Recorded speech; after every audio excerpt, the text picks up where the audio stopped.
और ट्रंप कई बार यह दावा कर चुके हैं कि अमेरिका किसी भी कीमत पर ईरान को एटम बम नहीं बनाने देगा, लेकिन ईरान ने सभी प्रतिबंधों को हवा में उड़ाकर नक्सली हथियारों के कारखाने को लगातार एक्टिव रखा हुआ है। देखिए,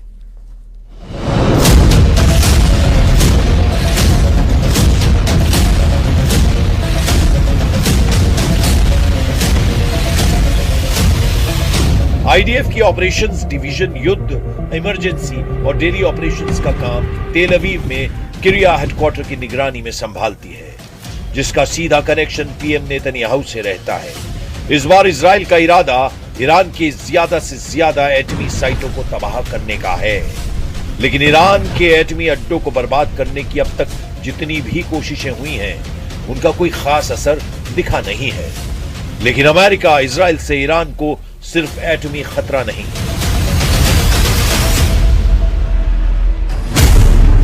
ईरान का सबसे बड़ा खतरा अपने परमाणु अड्डों को लेकर है। ईरान को खतरा उसकी सबसे बड़ी ताकत मिसाइल बेस को लेकर है। ईरान को खतरा उसकी सबसे बड़ी फोर्स रेवोल्यूशनरी गार्ड्स को लेकर है। ईरान को खतरा उसके तेल के ठिकानों को लेकर भी है, जिस पर इजराइल की नजरें गड़ी हुई हैं। ये चारों ताकत इस वक्त अमेरिका और इजराइल के टारगेट पर है, क्योंकि नेतन्याहू की ये धमकी तेहरान में सभी लीडर गौर से सुन रहे हैं। No matter what happens in the talks, with an agreement, without an agreement, I pledge to you that Iran, as long as I'm Prime Minister, will never have a nuclear weapon. Never. As long as I am the Prime Minister of Israel, I will not let that happen. Iran के नक्शे पर दिखाई दे रही जिन location को Israel ने set कर लिया है, उसे देखते चलिए। ईरान की राजधानी तेहरान से करीब 150 किलोमीटर दूर कौम, तेहरान से करीब 300 किलोमीटर दूर अरक, तेहरान से 316 किलोमीटर दूर नतांज सिटी, तेहरान से करीब 400 किलोमीटर दूर इस्फहान शहर, तेहरान से 500 किलोमीटर दूर अर्दकन शहर, तेहरान से 1000 किलोमीटर दूर बू शहर। इन जगहों को इजराइल ने लॉक कर दिया है।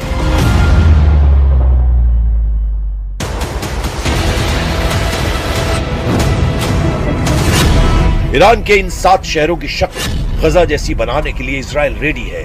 यहां लेबनान जैसे खंडहर ट्रंप बना सकते हैं। इन सभी शहरों में सीरिया जैसी बारूदी तबाही की शुरुआत किसी भी वक्त हो सकती है, क्योंकि इजराइल और अमेरिका दोनों को ईरान के एटम बम से डर लगता है। ट्रंप कई बार ये दावा कर चुके हैं कि अमेरिकी किसी भी कीमत पर ईरान को एटम बम नहीं बनाने देंगे, लेकिन ईरान ने सभी प्रतिबंधों को हवा में उड़ाकर न्यूक्लियर हथियारों के कारखाने को एक्टिव कर रखा है। ईरान के परमाणु हथियारों के गोदाम के तौर पर 5 अड्डों की निशानदेही हो चुकी है, जिसमें सबसे पहला नाम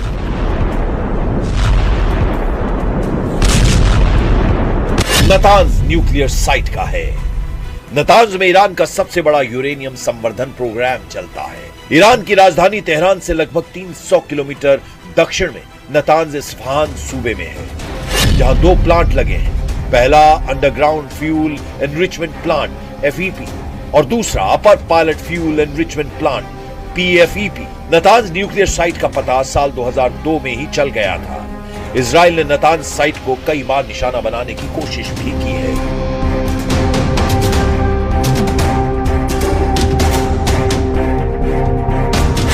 मुस्तफा खामनेई के एटमी अड्डे में पहाड़ पर बना एक ठिकाना भी है। ईरान के कौम शहर से 20 मील दूर फोर्डो परमाणु प्लांट है। साल 2015 में इस समझौते के बाद ईरान को फोर्डो में यूरेनियम संवर्धन बंद करना पड़ा था। हालांकि अब यहां 1000 से अधिक सेंट्रीफ्यूज काम कर रहे हैं।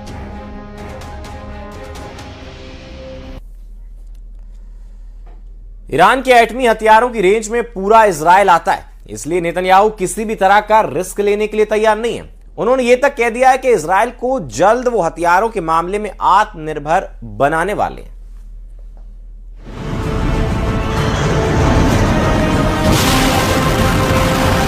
पहाड़ी परमाणु प्रयोगशाला की तर्ज पर ईरान ने इस्फहान में भी न्यूक्लियर हथियार का कारखाना बना रखा है, जहां fuel, plate, fabrication plant, uranium conversion facility तैयार की जाती है।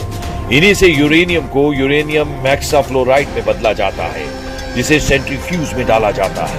इस्फहान में यूरेनियम मेटल बनाने के उपकरण भी है, जो परमाणु बम के कोर को बनाने में किया जा सकता है।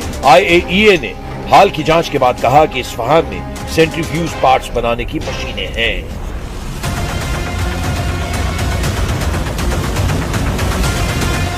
ईरान के 3 बड़े एटमी सेंटर के साथ कई सीक्रेट ठिकाने हैं, जिनकी चर्चा कम होती है। इनके नाम भी जानिए। ईरान ने अरक न्यूक्लियर साइट का नाम बदलकर खुंदाब कर दिया है, जहां प्लूटोनियम का उत्पादन का आरोप लगाया जाता है, जिसका इस्तेमाल परमाणु बम के कोर को बनाने में किया जा सकता है।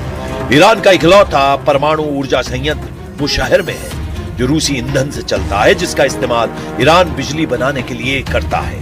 ईरान का एक एटमी अड्डा यज़्द रेगिस्तान में बताया जाता है। ईरान के एटमी हथियारों का बेस पार्चिन में है।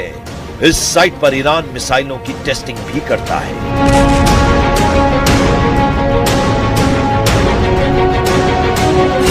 इनके अलावा खामनेई की एक एटमी लैब राजधानी तेहरान में भी है, जिसे तेहरान रिसर्च सेंटर का नाम दिया गया है। इजराइल मानता है कि ईरान ने एटमी हथियार बना रखे हैं, उन्हें सीक्रेट लोकेशन पर छिपा कर रखा गया है। ईरान के एटमी हथियारों की रेंज में पूरा इजराइल आता है, इसीलिए नेतन्याहू किसी भी तरह का रिस्क लेने के लिए तैयार नहीं है। उन्होंने ये तक कहा है कि इजराइल को जल्द वो हथियारों के मामले में आत्मनिर्भर बनाने वाले हैं। वेस्ट बैंक में मिलिट्री कमांडरों के साथ बैठक में नेतन्याहू ने बात कही कि इजराइल अमेरिका के हथियारों के भरोसे ईरान जैसे दुश्मन से युद्ध नहीं जीत सकता, इसीलिए वो खुद अपने हथियारों को बनाने पर जोर दे रहे हैं। उधर ईरान इस बात पर जोर दे रहा है कि इजराइल लेबनान पर हमले बंद करे। यूएन में ईरान के राजदूत ने लेबनान को रेड लाइन कह दिया है। Security and territorial integrity of Lebanon should be respected. The war against the Lebanese people should be stopped. There shouldn't be any new attack against Lebanon. And we believe that the termination of war and military operation in Lebanon includes the withdrawal of the Israeli forces from Lebanon territories and ending the occupation.